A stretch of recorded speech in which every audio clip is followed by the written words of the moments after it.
utumishi girls anolit na kabisa.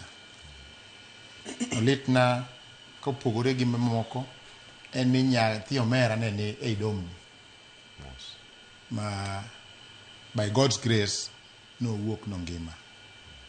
And gimomiyo chako bedo malit na en ni kane Nairobi Girls School no wang nyathi omera no thoe.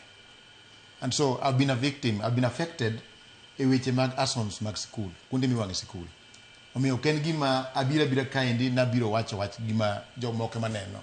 Awacho gima nie denda kendo gima ringe remba kendo lit mawinjo ma ok en gimoro amora miparo machielo. Now e weche mag wang'o sikunde giendi gisebedo ka gitimore.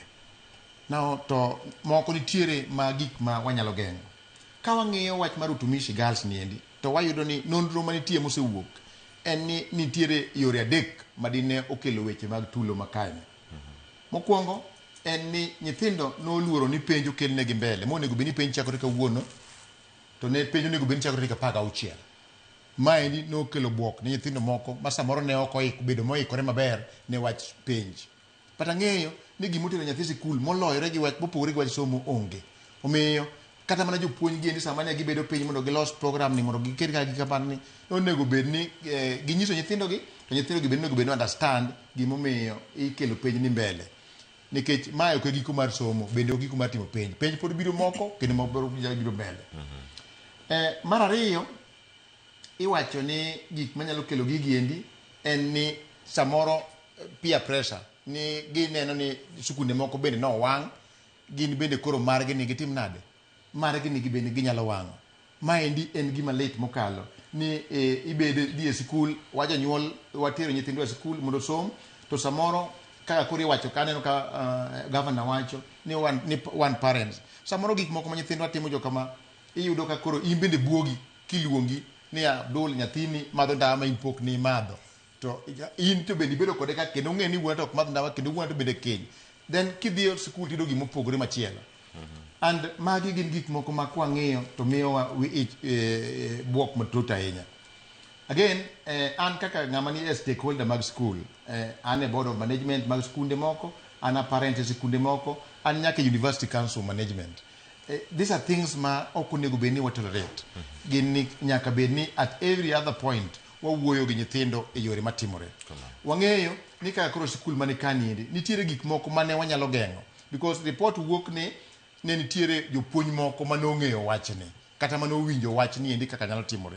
Ok ang'eyo ni to action mane mane ikaw. So there is an inaction manotimore mane samoro gin gi achiel kuom jogi kata gin gik matimore.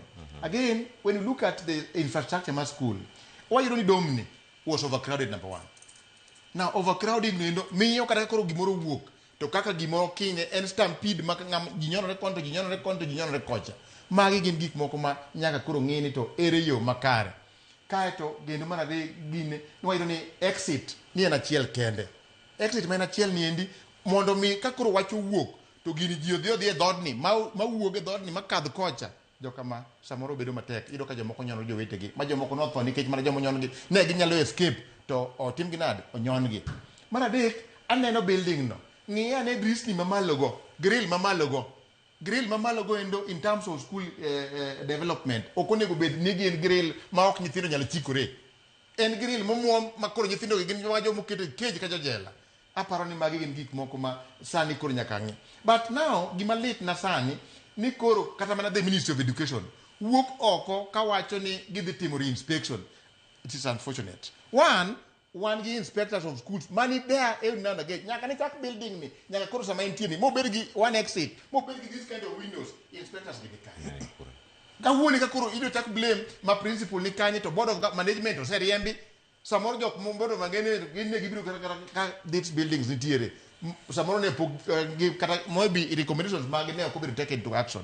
So I think we need to do what we are supposed to as the management mag school, as the government, as parents, as teachers, and as students, because these are all stakeholders in this element, in this aspect of education.